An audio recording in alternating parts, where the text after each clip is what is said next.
Kanpai! Kanpai! Kanpai! Kanpai! So we're currently in Tenma in central Osaka, and it's full of these hole-in-the-wall izakayas and restaurants. So to oversimplify, it's like kind of Osaka's version of Shinjuku's Golden Guy, and it's happy hour right now, so let's go izakaya.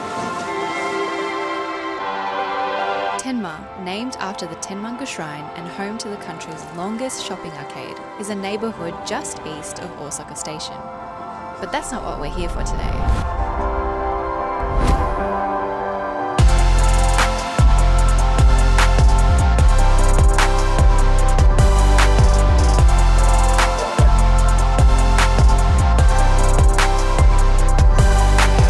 Izakayas are Japanese bars that serve small and relatively cheap food to accompany their alcoholic drinks. They're lively and often small spaces, offering various foods ranging from sushi and seafood to yakitori skewers or full-blown Japanese barbecue.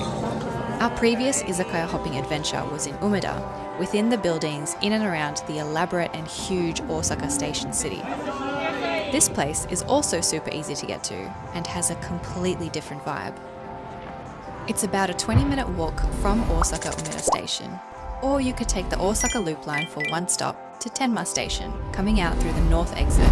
You'll find that most of the izakayas are clustered within walking distance of this station.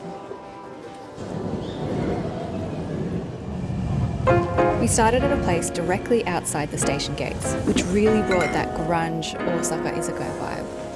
I felt like I was walking down onto an old film set that was built in a maze of beer cartons and paper lanterns. Places like this will often have a seating charge, so we chose a standing table. This is where we're eating today. This is our table. This is the size of our table. So we've got an oden, tamagoyaki, sushi, and this is namuru. And these... We started off with a lemon sour and highball. This is my first time drinking and eating while standing in a bar like this, and I just couldn't seem to completely relax. It was like my body kept telling me it needed to sit down. This place claims it has the cheapest medium fatty tuna and pig's feet in Japan. Probably. So we got the medium fatty tuna, itadakimasu, pig's feet.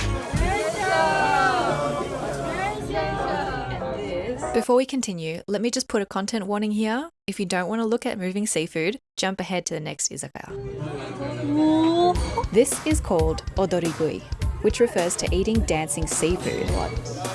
Let me be clear, this octopus is very much dead, but because it's so fresh, the muscles still contract involuntarily when they come in contact with salt, just like you see with frog legs. I was absolutely terrified to try this. The thought of having something wriggling in my mouth made me very uncomfortable, so I bit into it straight away. And once I did start chewing, I realized it just tasted like regular octopus sashimi.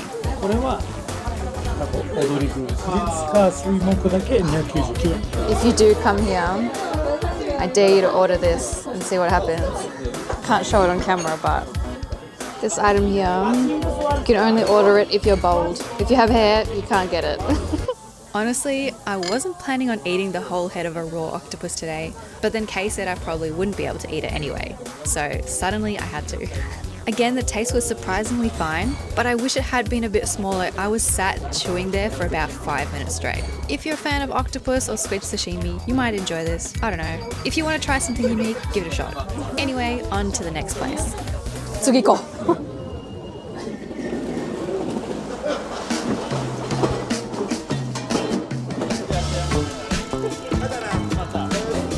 Happy hour starts as early as 9 AM in some places of Tenma, so this place is very lively even in the middle of the day. On one side of the alleyway you'll have like a butcher or a clothing store, and on the other side an izakaya with liquor flowing. The drinking spots also spill onto the Tenjinbashi-suji shopping arcade adjacent, which is super convenient, especially if it's bad weather or you want to grab some street food to snack on.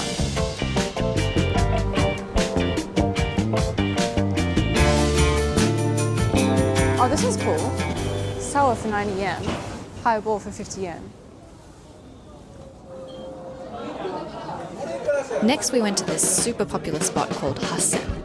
This place is open 24 hours, and if you plan on coming with more than 2 people, it might be a good idea to book ahead.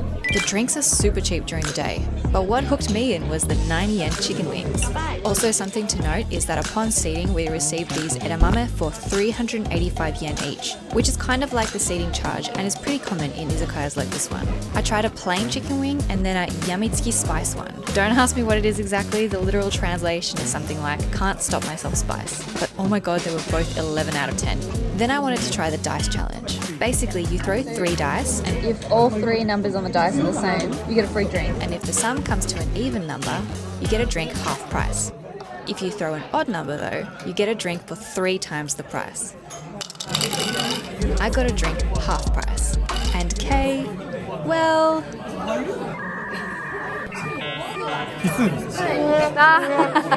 Anyway, this was the size of his drink. And this is it compared to the size of my half-price cassis orange. We then got a chicken skin skewer, some pork belly, A little bit smoky. and yukke. Wagyu aburi yukke. The food was really good here considering the price.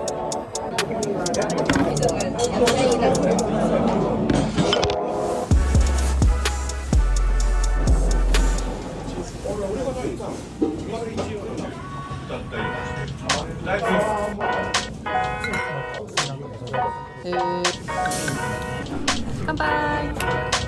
Daikon, takuan, chicken breast, and this? Potato chips. This is the most expensive one. That's Izakaya crazy. number 3 was a standing izakaya promoting 1 yen highballs and 1 yen chicken sashimi. I have had chicken sashimi before, but I was a little worried about whether my stomach would handle it this time around, so I left it for Kay to enjoy. This izakaya gave off very similar vibes to the first one. It might be the same owner. Kay made friends with the customer next to us, who was roasting some frog legs himself. I love Osaka.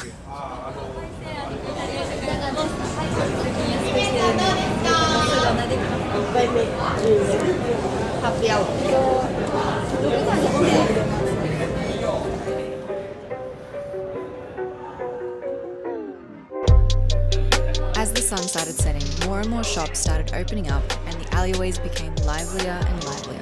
My husband Kay is serving as my local guide here tonight, and although I do recommend coming here with someone local, I did see that many staff speak English and offer English menus, so you could definitely still have a great time without a Japanese guide. You want to have yakiniku?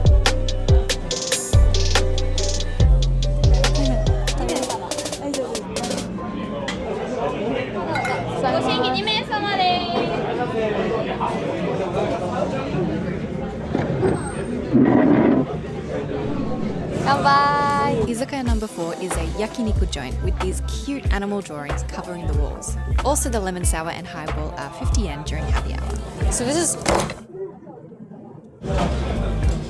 a type of offal as well, and it's got like, I think it's intestines. Not really sure, to be honest. I could be very wrong, but this is what it looks like with some kind of red sauce. It's chewy. It's a sweet sauce. I'm not really sure what it is, but it's not bad. We were getting pretty full by this point, so we didn't eat too much, but the meat was delicious. Itadakimasu. Wow, that's so good. It just melts in your mouth. Piima. Tada no piima.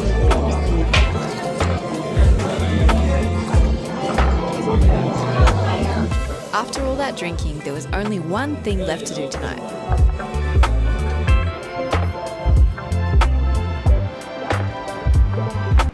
Eat some ramen.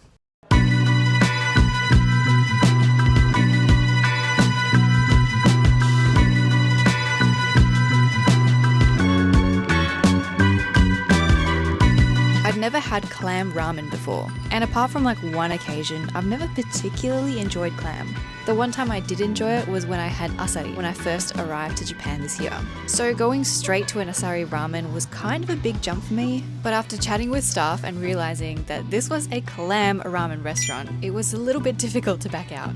I'm so glad I stayed and tried it though. Delicious and light, the asari clams were so cute and tasty. Now that you know all this, I'm sure you can probably guess the name of the restaurant.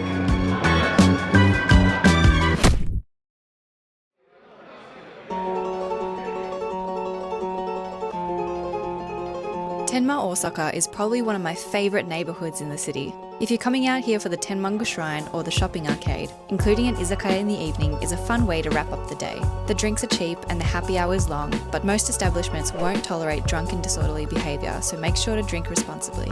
I hope you enjoyed this video and considered adding Tenma to your Osaka travel bucket list. I'm thinking about coming back here for a day of cheap street food hunting, so if you have any recommendations, chuck them down below. And don't forget to hit that like button and subscribe if you'd like to see more similar videos in the future. See you next time!